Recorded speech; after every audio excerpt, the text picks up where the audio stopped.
Welcome back to the studio and to Media Storm, the news podcast that starts with the people who are normally asked last. Today, we are discussing the transgender community and gender self-identification and how it's portrayed in the mainstream media. And with us is a very special guest. She's the force behind the Nail Transphobia campaign, author of the book To My Trans Sisters, and presenter of BBC Three documentary Transitioning Teens. She's also a leading role in the podcast Doctor Who Redacted, making her the second transgender companion in the show's history. We're so thrilled to be joined by actress, activist, and author Charlie Craggs. Thank you, guys.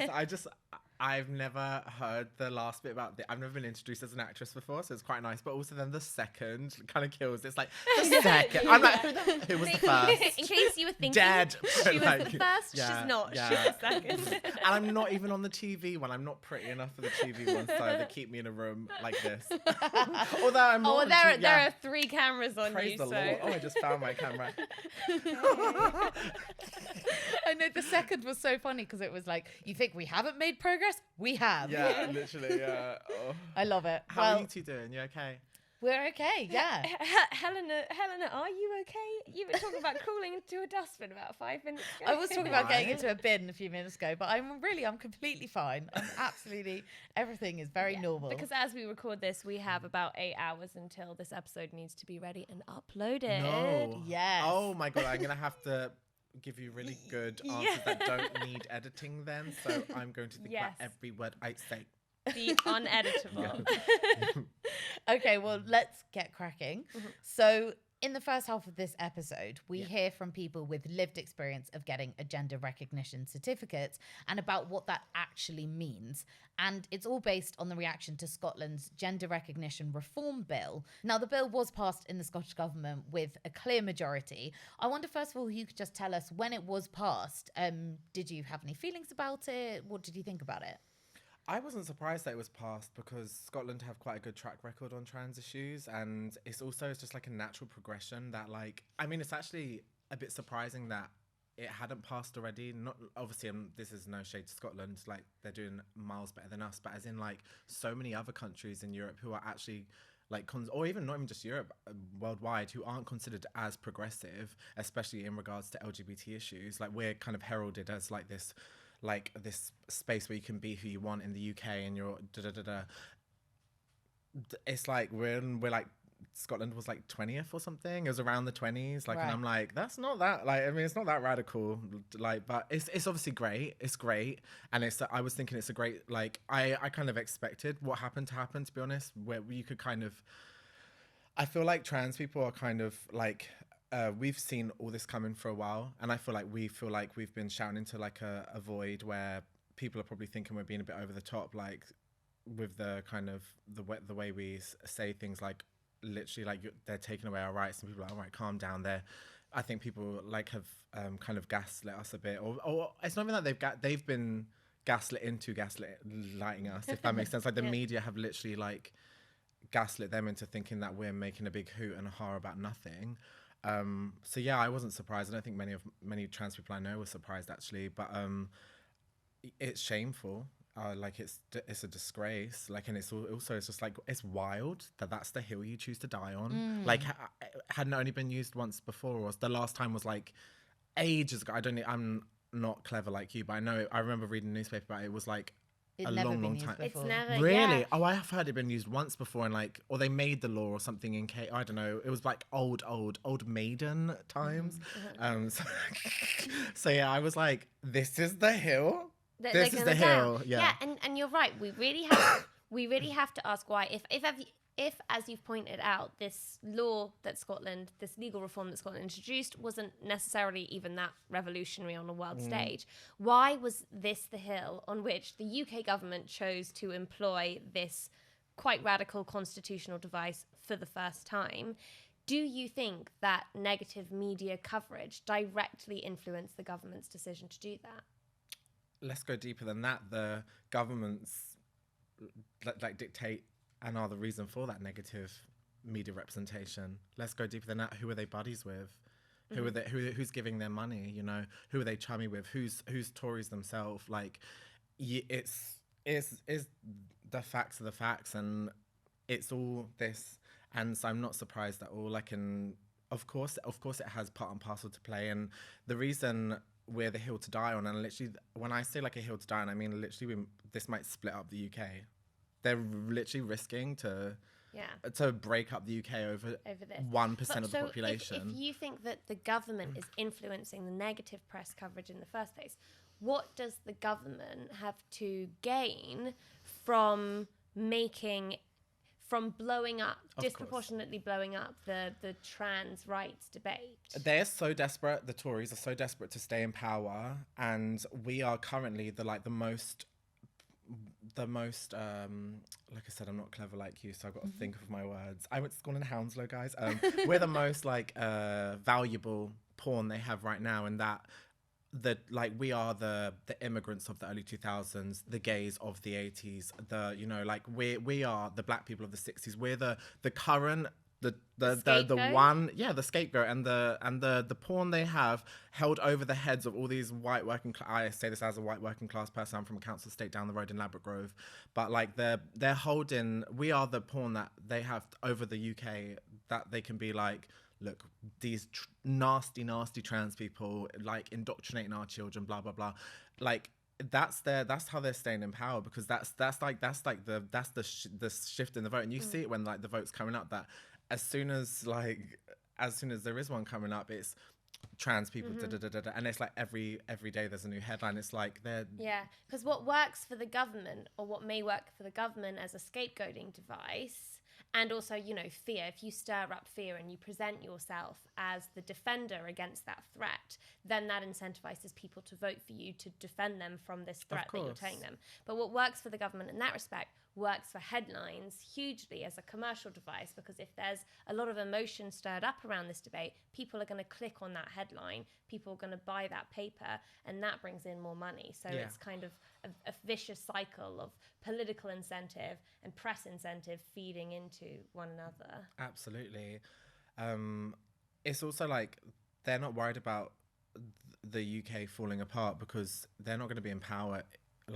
If they don't use this as a pawn, they're not going to win and it's not just trans people. Like, we are one of the many pawns, but currently I feel like we're the kind of the hot topic. We're the real main scapegoat, because we're the smallest community. We're the community with kind of the least like history of resistance as well, and the least support, I guess, as well, just to be frank. And but there are other pawns as well, where like, I mean, if they're not going to use the pawns, they're not going to win the election, because that's really why, like, having come from the place I come from, I know firsthand people who I don't know anymore but who will have voted for the Tories, even though the Tories are literally like starving our people to death. Like the numbers I saw today in the paper about like people in hospital for malnutrition, like 11,000 people or something currently. Like, and so that's my community, like white working class people. Desperate but times. They will vote for Brexit. They will vote for the Tories. They will vote in every election, even though they are literally like, it's cutting your nose off to spite your face. Like, they would rather vote for them because they are keeping the brown people out of this country. They're stopping trans women from being in toilets, even though the Gender Recognition Act has nothing to do with that. Do you mean, like, it's like they would rather vote for all these Tories who will do all these things, because that's not very Labour, that's not very Green Party, Lib Dems, whatever. That's not their style. But they will vote for the Tories just because, like I said, that's the pawn. That's the pawn. I hate saying, I've said pawn so many times. Like, every time I say it, I'm like, I feel like I'm saying pawn. But yeah, it's like, I'm not gonna say pawn again. But yeah, that's how it works, or that's at least how I see that it works. Yeah, absolutely.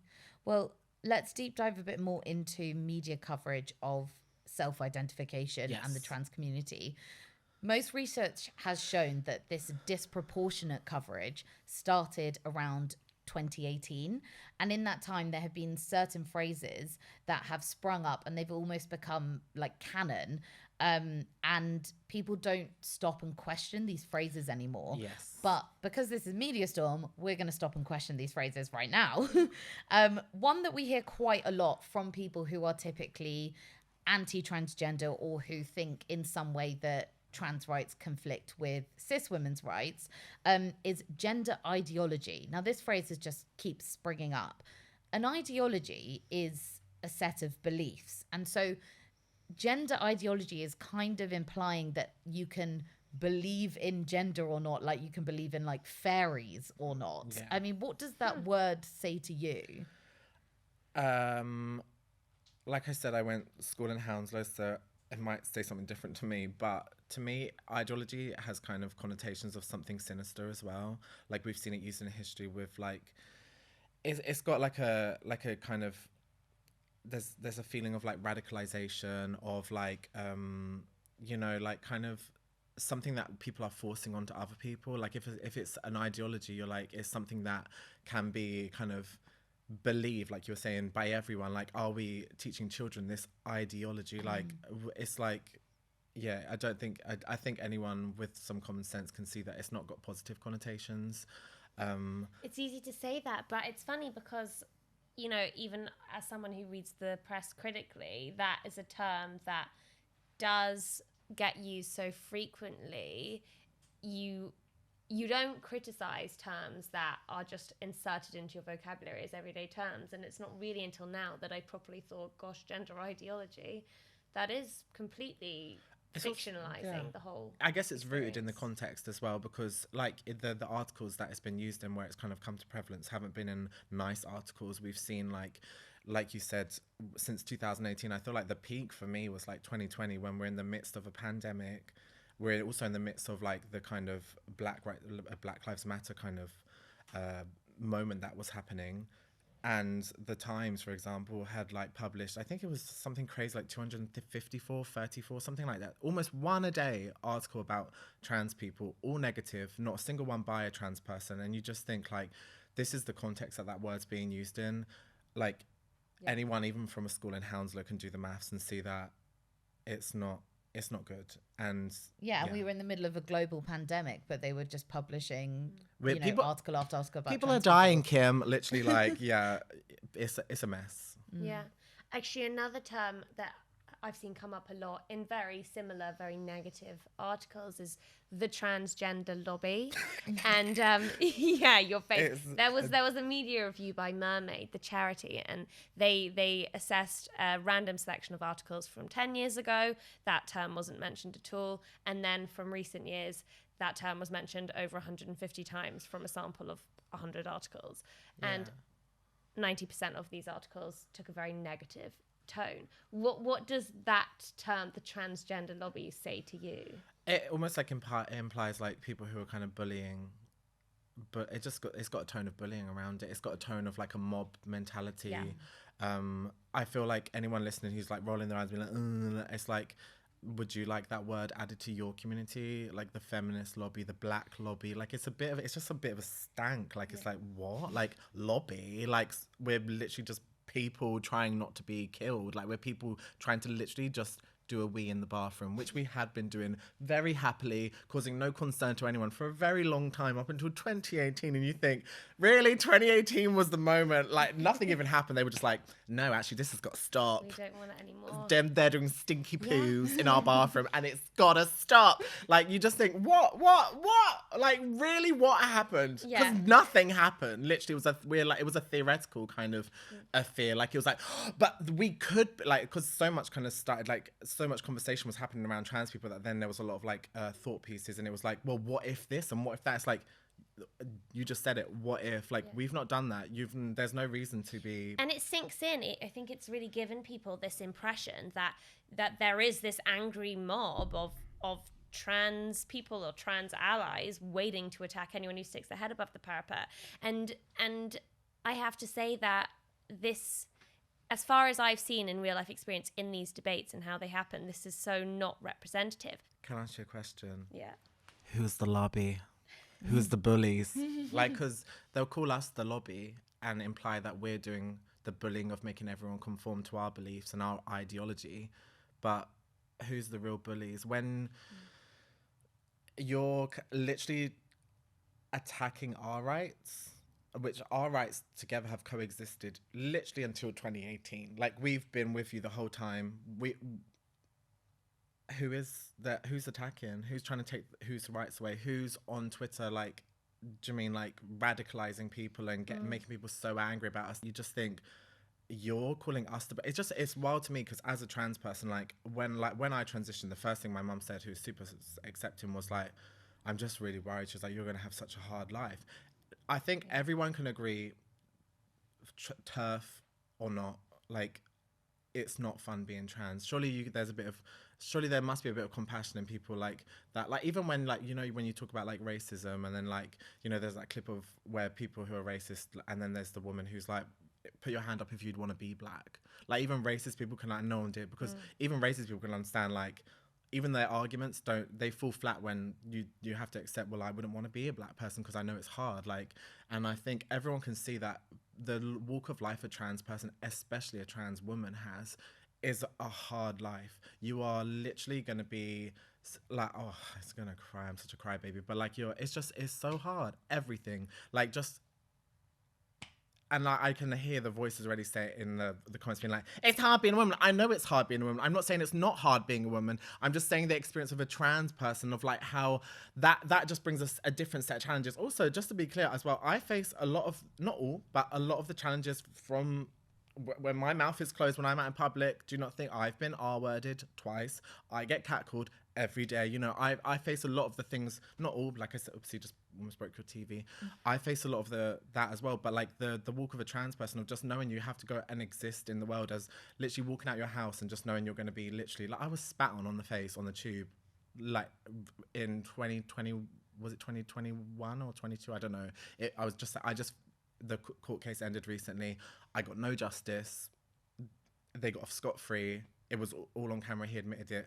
And you just think, like, you know, it's hard being a trans person. Like, when, for example, talking of the tube, even, like, this is the analogy I always use, is like, if you're on a tube and a trans person gets on, are you thinking that they're going to attack you? Are you going to be looking at them thinking, oh God, I hope that person doesn't get attacked? I know personally, when I see a gay person, any kind of marginalized person get on the tube, I keep my AirPods, my music low, so I can hear if anyone starts them. I'm going to be the first person to stand up for anyone on a tube if I hear someone. And anytime I see a marginalized person get on, and especially a trans person, like, you know, especially like a clocky early transition person, you know that they're going to be the ones getting attacked, not attacking. So I'm just like, where is this notion of us being the bullies, you know? And I think Sean, in her book, The Transgender Issue, put it really well, in that it's wild to see how in the flip of a switch, we've gone from being the joke that literally like, haha, a trans person, a tranny, to being like, oh, they're so scary. It's like, you're the ones who's scaring us. You're the ones spitting on our faces. You're the ones literally like making a joke of us in every fucking sitcom ever. We're the ones being beaten up on Jerry Springer. We are literally a joke to you. It's like, you wouldn't think a gay person is going to attack a straight person on the tube. It's the other way around. So it just blows my mind, and it makes my blood boil and my piss boil that we have been painted as the bullies when we are the ones being bullied. That's a really good analogy, the one about the tube, because instantly everybody can think that, because everybody has seen a visibly marginalized person get on the tube and has thought that. Yeah. And I think that a lot of the negative language around the transgender community in the press comes from the fact that the coverage is disproportionate. You know, the trans community are still less than 1% of the population. And I think that is important to remember. Yet they are still painted as this like new, scary concept. And I really remember when I was younger, one of the things that helped me understand what a gay person is or what a lesbian person is was learning about the history of homosexuality and knowing that many gay people have like existed for many years. And that's the same as the trans community. Like, trans people have existed forever. In what ways does the media fail to portray that? It's not even, I think, a matter of portraying it. It's just like it's a false narrative. It's like, it's lies. Like, they've published worse lies. I mean, we're like, well, we hold the media to such a high standard, as if like, oh, well, the media said it, so and like, oh, like, it's become really hard as well, because I feel like people trust what the media says to be like, especially like for a long time it was like the trashy tabloids, but then like the educated papers, which obviously I wouldn't read, and even before they were transphobic. But, you know, like, people would think of the Times as like a reputable source, you know, think of like newspapers like that as like reputable. And like, so like, no wonder people are treating us the way they do, when like they're being told by reputable sources, people who have been seen as like educated and, you know, like, just it's the media. It's like the dictionary almost. And yeah, it's wild. And it's almost like I said, like, this whole trans women are a threat to women. I hadn't heard that. I transitioned 10 years ago now, and I hadn't heard that until like 6 years into my transition. I'd never heard a woman think of me as a threat, or like any discourse about it in the media. And bear in mind, I'd been working in the media up until that point. I've been running my campaign, like you said, now Transphobia, for almost the same amount of time as my transition, maybe like 9 years. And so like I've been in that space doing that stuff. I never ever had any issue, was never asked any questions about that in media stuff. Now it's literally all I ever do. And the shift of like being in the street, like I said, as someone early in transition, and to be honest, even now in transition, I'm very visibly trans when I open my mouth. And either there'll be people in the comments, I'm sure, saying even when you don't open your mouth, that's fine. I'm not ashamed to be trans. But point being, like, it's not easy for me now even, but like especially at the start of my transition, like the abuse I'd get would always be from like yobby straight guys, football hooligan types, lads, roadmen types. Now, like, not the same kind of physical threat to my safety where like I feel like they're gonna, although it's happened a couple of times, but not like where I feel like I'm going to be attacked in the way they would. But like, it's the more shit I get in the street is, and definitely online and in the media, is from women. And it's mind blowing, because I could never have predicted that. If I would have bet my life on it at the start of my transition. If you said, do you think this is going to happen? I'd have been like, absolutely not. Like, it makes no sense. It just makes no sense. Almost like in the way, and I keep bringing it back to, obviously, gay people and trans people are very different in that being gay is a sexual identity, being trans is a gender identity thing. But like, there's a nuance there, and I almost feel like like women to gay people were by extension what women were to trans people for a long time. Like, you know, like gay people and women, there's almost like an affinity of like, oh yeah, we're kin. There's kinship there, and I've always felt that with women. Like, women have always been my only friends. I've never had guy friends. Women have been my safe space. Women are the reason I'm literally still here today. I would have killed myself a long time ago if it wasn't for the friends I had, the few friends I had at a time in my life where like I was in an all-boys school, a rough all-boys school, growing up on a rough council estate, even like in my family, like of like boyish boys, rough, like, and it blows my mind. I'm just like, you're like, we're not your enemy, we've never been your enemy, you've never been our enemy. Why is now like this, everyone getting dragged into this massive thing where there's something to this that I actually feel there's an extent to which women are being exploited by this narrative. Yes. By people pushing this narrative, stirring up fear. There's already, you know, reasons to be cautious, to be afraid in your day-to-day life as a woman, and now we're being told that we need to fear all of these phantom threats as if they're immediate dangers to our very existence. And this narrative is serving really cynical agendas. Actually, our first episode of this season was on far-right radicalization. And I spoke to people, reformed neo-Nazis, to people who've been groomed online, people who've been undercover. And it seems that far-right recruiters are actively using this narrative, this emotive debate about transgender rights and the apparent threat transgender people pose to cis women, and using that to recruit cis women, because the far right have recognized that they've been a very male-dominated movement, and in order to have legitimacy, in order to continue to the next generation, they need to recruit women. And one of the single most useful narratives to far-right radicals recruiting women to their movements is news, tabloid news about transgender rights.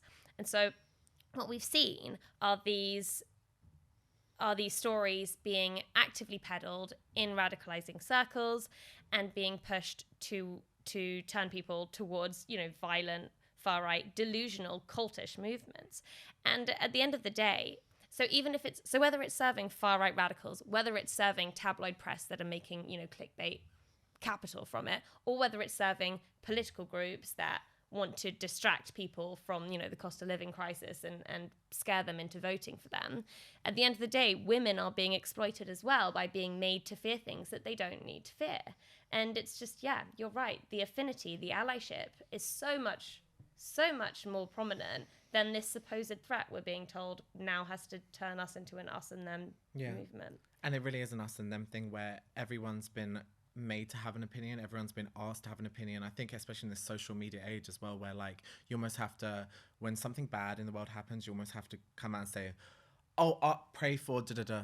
Oh my God, this is so bad and we don't stand with da-da-da. Like you almost have to like say something about everything now. And I feel like women are being dragged into this where, and especially with like the reputable sources, like kind of posing things in such a way that like a woman, if they're reading a reputable source and maybe if they don't have like trans people or many LGBT people in their life or in their circles, and don't have like an understanding of like the context of what's been happening, if you read a headline that's like, do you want men in your bathrooms? It's like, of course they're going to say no. And then they're almost being then kind of falling down the rabbit hole of like being, whether by themselves or even if not by themselves, being told that, yeah, you're on our side then. And it's like, well, guess what? I don't want men in my toilets either. I don't think any, well, at least most trans people do. Like, it's so mind-blowing because you feel like, especially like as a trans person, you just feel like, why can't people see this? Like, why, like, you feel like you're going crazy almost because it's just bullshit. It's just shit. It's just bullshit. And you're like, fuck, this is really scary. And you like what you said about the kind of far right and their intervention is very, very, very clear when you look on Twitter and even on things like, there was a study on TikTok where like women, like a woman and a man, or I think it might have been the same person even, but they set up the account as a woman and as a man and just did scrolling without actually like looking for anything to see what rabbit holes they naturally are pushed down with algorithms, and how often it was leading towards far right things. But for men it would be more like the Andrew Tate stuff, but for women they'd be pushing them down the transphobic route. And you can even like, this isn't like a, I mean, you can look up these things that we've been talking about yourself, like what you just said and what I've just said, but even you can look up the headquarters of certain LGB, not T charities, who they share their offices with, because it's far right people. And you can see the people that, you know, even like J.K. Rowling's been called out recently. I've seen people saying like she's literally sharing stuff from people who, if you look at their likes and look at the things they read, not even just their likes, the retweets, it's from people promoting Nazi stuff, it's people promoting super far right stuff. It's and I say this as I'm a Catholic, Christian Catholic, and it's like they're all hands in hands, and even if you don't realize you're hands in hands with them, they're fucking using you. Yeah, and we have to see this debate in the context of the very polarized black and white society we have today, and it has fallen into the hands and it is serving the goals of that far right wing, and absolutely, we can't be blind to that. I read in Sean's book as well about how, and again I'm going to get this so wrong, I haven't read it in a while, but there's like in America like this kind of like conference, I think once a year, for like kind of, it's a very evangelical kind of super far right Christian thing where they get together and strategize and will raise money and like think of how do we strategically like, and like what are we doing next to like kind of like keep us in power and keep other people out of power, and like kind of what are our ammos. And they were saying that like they will fund and do everything they can to separate the T, to stir up drama between the LGB and the T, because once we're separate, we're easier to. It's so interesting. Just read the book, and it's so true, because if these LGB people don't think that they're coming for them next, I'm gonna sit back and laugh when I'm in the men's toilets, where I will be no doubt in a couple of years. I will be laughing as all of a sudden then I'm in the men's toilets, but then gay men are being told, no, you can't use this toilet because actually you're a threat to me. You might rape me. Why are gay men, why are you not scared of it? Why the amount of TERFs as well who are lesbians, who actually like women and have sex with women, and I'm the threat? Someone who doesn't, I don't even like women, and why are we not chucking big butch lesbians out of toilets? I mean, we know. No, well, that's the tea. That's the tea as well, is that they are, like, everyone is going to be hurt by this. Yeah. Everyone, even not queer people, even people who just look queer, you know, people who are culturally different to the, you know, like people from certain cultures who are just naturally taller, naturally bigger, maybe people who have shaved heads even, you know. it's going to hurt everyone. Any of us who are in that fight for equality, there is one fundamental principle, logical principle to equality, and that is that you can leave no one behind. Yeah. Or you've lost. Yeah. I saw even yesterday a video of in a high school in America somewhere, and it was I got so confused when I read it because I'm like, it was the total opposite to what I thought. It was basically like a trans person being chucked out of the girls' toilets, and I was like, oh, well, it's this whole thing of, you know, like they're saying that we're the ones making them feel unsafe, but they're the ones literally like looking on the door, like, can I just check your genitals so you don't make me feel uncomfortable? And it's like, okay, like, but it was actually the opposite. It was a trans man who is now like going to be been bullied out of the men's toilets in his school, in his secondary school, has just been like, well, I guess I got to use the women's then, where you're essentially saying he should be, all these TERFs out there saying, if you have a penis, men's, if you have a vagina, women's. So this boyishly, he's obviously a teenager, so he's not super manly, but my trans male friends, like Kenny, you know, the one I'm always on holiday with, he is super, super manly. Like you wouldn't know he was trans if you're walking down the street. And so essentially you're saying you want Kenny in your toilets as women. It makes no sense. And he was being like, the girls weren't letting him in the toilets and saying like, so it's just like, where do you want us? And it's also, there's a real, for me as well, I would have so much less issue if they were to be like, can we just make some trans toilets? Like, and that's still like segregation, but why are they saying I have to be in the men's? No, like, do you want me to be beaten up? okay. Do you want me to be murdered? Do you want me to be raped again? Because I will be. And I will also be sucking off all your husbands. I really hope you leave this in, because I make a vow. I've said on Instagram, if this goes through and all of a sudden we're having to be using the men's toilets. I'm going to be sucking off your husband. Not your, I'm going to have a thing where women who are on side can apply for a card for their husband's wallet so that he can show the cards but I doubt he'll show it, but he'll be exempt from being like cheated on. I'm going to ruin all your lives if you ruin mine. I have nothing to live for. If you're going to make me use the men's toilets where I'm making a joke, but I will be in massive danger. No, I can see the danger. Fear and make a trans toilet. Why do they want me in the men's? No, it's mad. I think all of what we're talking about is all part of the parcel where we have to speak about the ways in which the media affects the reality, the day-to-day lives of trans people. And a huge issue not getting the time of day that it deserves, because the media is so obsessed with bathrooms, is transgender hate crimes. Yeah. And they are on the rise. Home Office statistics show in 2020 to 21, there were over 2,600 hate crimes against trans people that were recorded by the police. But that part of that sentence is very important, because there are also swathes and swathes of hate crimes that are not reported to the police. So many more.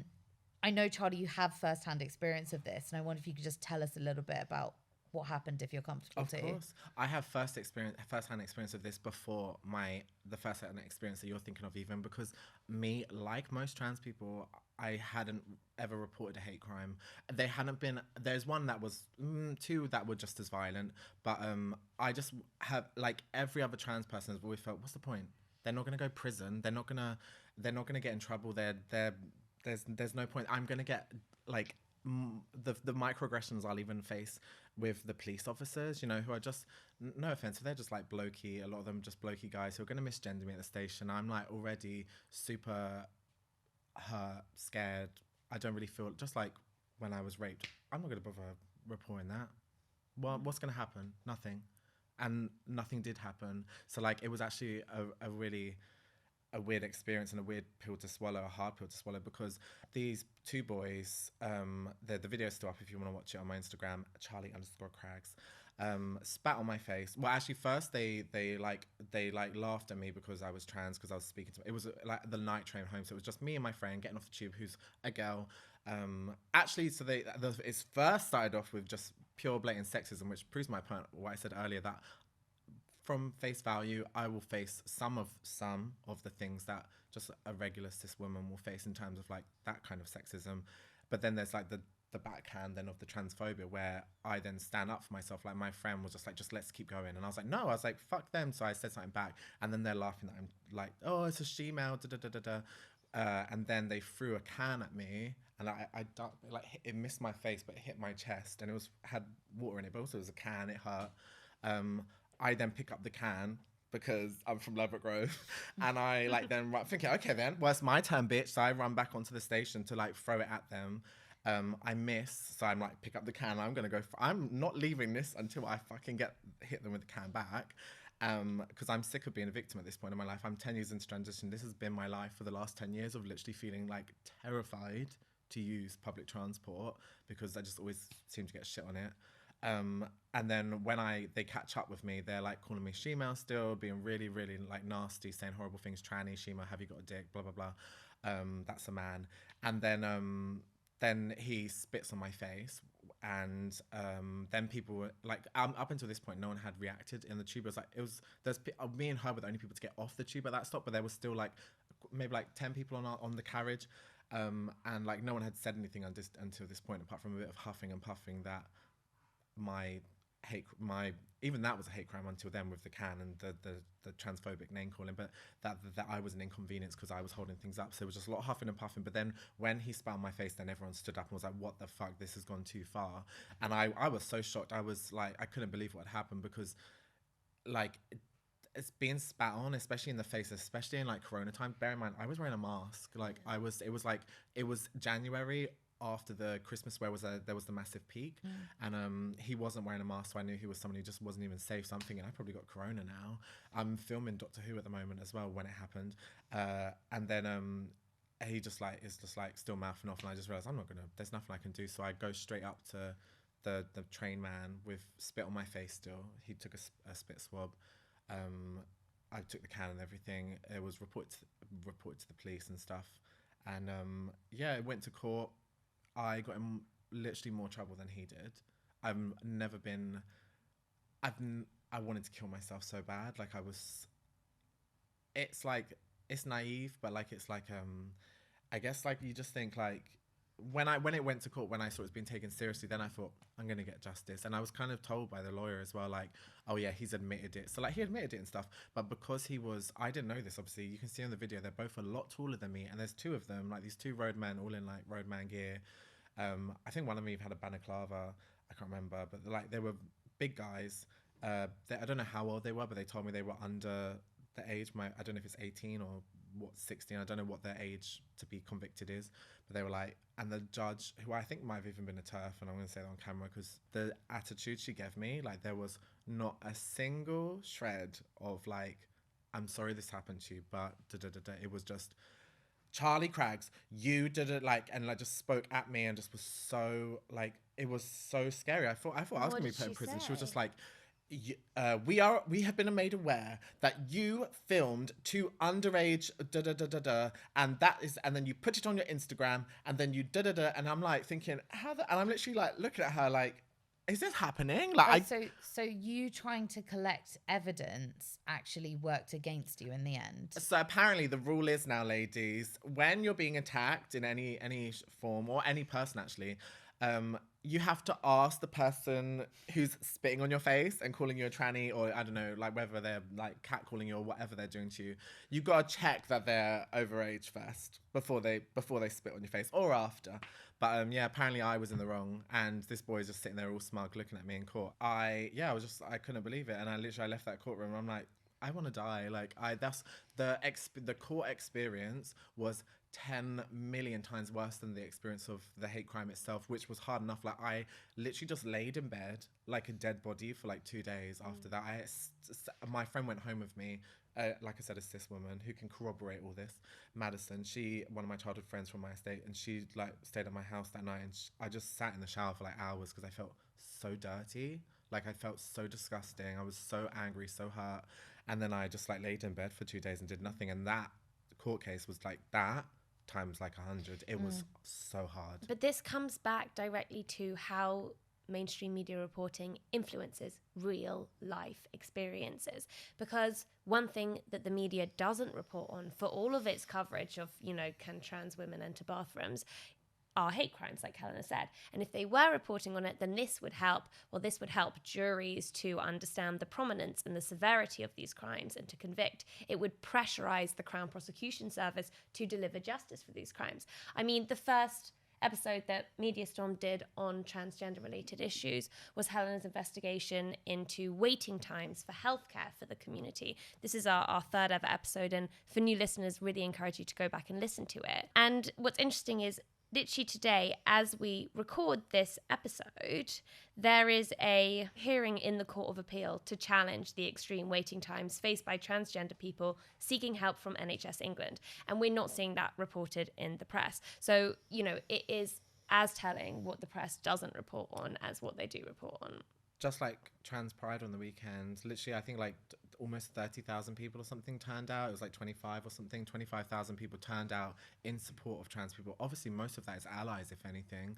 Not no coverage. Same last year, I think this year maybe Vogue or someone covered it, I think, with photos. Well, the Independent was the only outlet we could find that actually spoke to trans people with lived experience. Otherwise, there was, almost nothing. But also, any other, thing like that, where there's, think of the amount of exposure Pride, mainstream Pride gets, or and you can just see the writings on the wall when you see this, okay, well, we don't want to, they don't want to show people supporting trans people. They just want to give people a voice when they're anti-trans. You never hear of women in the media doing think pieces of, I think we should just be a bit more compassionate and just actually, just. It's actually true what you say, okay, well, cis allies aren't getting represented in the coverage we're seeing. And polling actually shows that the British public isn't in keeping with the story the press is telling. People are not overwhelmingly against transgender rights.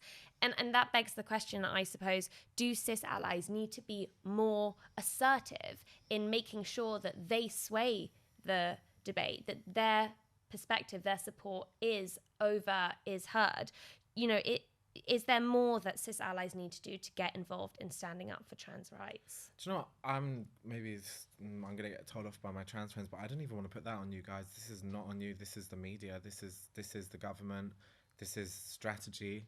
What we heard, what I said about Sean's book. This is literally people having meetings to strategize, and I'm sure there's people on Twitter groups and stuff, and even JK's mob lobby.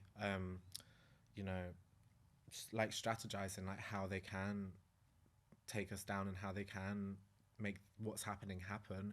I'm not going to tell cis people, you need to be doing more. I think it's a case of they need to be doing less. And I don't know what more cis people could do. Cis people as well, they're people too. Everyone's got a job and a life and stress, and we're all going through things. Do you agree with that? Do you think that there's things that allies could do to sway the media narrative? I don't know, because what you said, that we don't see cis people, writing articles saying, hey, actually, I stand with trans people. That's true. We definitely don't see enough of those. And there was one relatively recently in The Guardian where a cis person wrote an article saying, actually, we have so much more in common with trans women's fight than we have against them, and let's not do this. And maybe we should be having a hell of a lot more of that. Let's pitch an op-ed about how women are being exploited. But it's the editors as well. They're not. There's a reason that all 254, 34, whatever it was in 2020 in the Times. There's a reason that they were all written by anti-trans people. Yeah. That wasn't a fluke. That wasn't who wants to take this one? They're not going to take the people writing in there with their pictures to write about these things, but definitely not for sandpapers. And it's just it's really hard, and I don't want to put that on cis people, to be honest. And I think it's actually quite important that I'm saying that, because I feel like we get painted like we're so fucking hard to deal with. These trans people making everyone change everything and everyone walk over everything, all eggshells, and we're so and it's actually hopefully me saying this is just can you just leave us alone? I don't know, my advice is not to the cis people who are already doing stuff, is to the cis people doing the anti-trans stuff. Have you not got any compassion? It's can you just leave us alone? Maybe as an experiment, we should each pitch the same editors, and I'll be I'm a cis woman and I'm scared of going into the loo, and you should pitch the same but from an allyship perspective, and we just document which one's going to take them. You will get your answer, I can promise you that. Yeah, we'll also burn up all our bridges with all editors. I'll do it then. I'll say, hi, my name's Rebecca, and I'd like to really be the mayor. Yeah. I want to pick up on something you said before, because we want to talk about how we can because we're talking about how we can try and shift this coverage. And something we've seen and something we've heard is that a lot of people have said, a lot of trans people have said that, you know, the media only ever covers like trans trauma or trans pain, and you never see any trans joy because it's only ever negative coverage. And then that obviously can really affect like families. If somebody in their family comes out as trans, they only have a negative view of it. Like, should the media be doing more to show trans joy? Absolutely. It doesn't help anyone. It doesn't help trans people themselves, who then don't have any kind of positive, not just positive representation, but like positive kind of, like, you know, like the whole, like, so cliche, but like, how can you be what you can't see? Like, how, like, if all we ever see is just like trans people being sad, like, that's why I didn't come out for a long time. I came out quite young. I came out at like 20, but that was quite old, really, like, for me, because I knew I really knew. I didn't have a word for it, but I was telling my mum I was a girl when I was 4. You know, my mum remembers before I remember. I was probably like a teenager when I realised, when I saw Nadia on Big Brother. It was the first time I ever saw a trans person, and I was probably like, I don't know, like 11, and I hadn't seen a trans person before that for obviously those 11 years, and I never saw another trans person after that for about 11 years, because it wasn't, that was 2005, 2004, 5 or something, and it wasn't until like 2014 that we had the tipping point where all of a sudden we had representation like Laverne Cox, Carmen Carrera, Janet Mock, all these people, Paris Lees, whatever.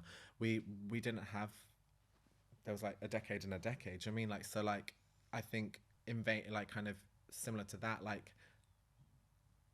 how, like, if that's all we ever see, that's all we're ever, it's almost like we're conditioned to think that's going to be our life. And that's my point being, sorry, long way of getting to it, but that's why I never came out, because I just knew my life was going to be so hard.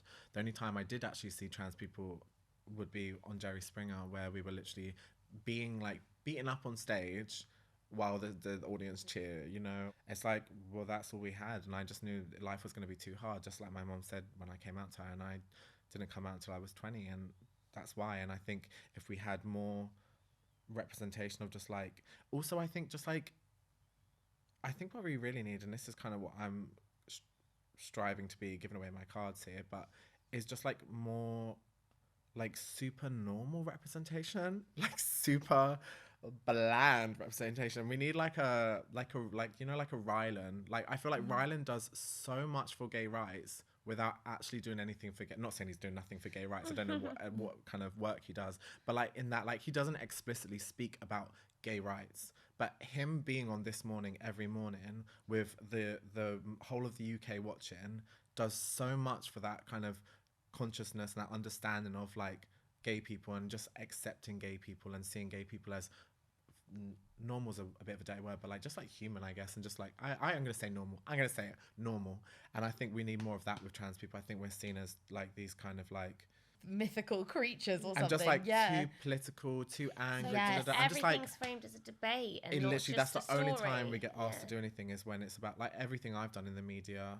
Everything has been to do with like trans trauma. Yeah, because actually I noticed when I was because we were talking about like pop culture, I was watching Never Have I Ever recently, and on Netflix, and there are two characters, one who is non-binary and one who is a trans woman, and their storylines aren't about being non-binary or being a trans woman. You know, their storylines are, one of them is getting into a relationship and fancy someone, and the other storyline is one of them is a careers advisor at a school, but they just happen to be trans / non-binary.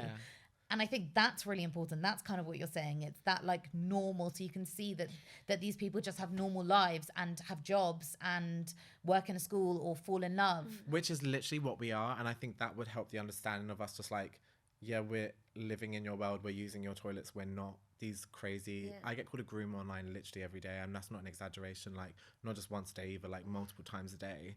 That's the word that they're using for us now. I've seen it, like, it's trickled over from America, where it's like groomer, and it's for gay people too.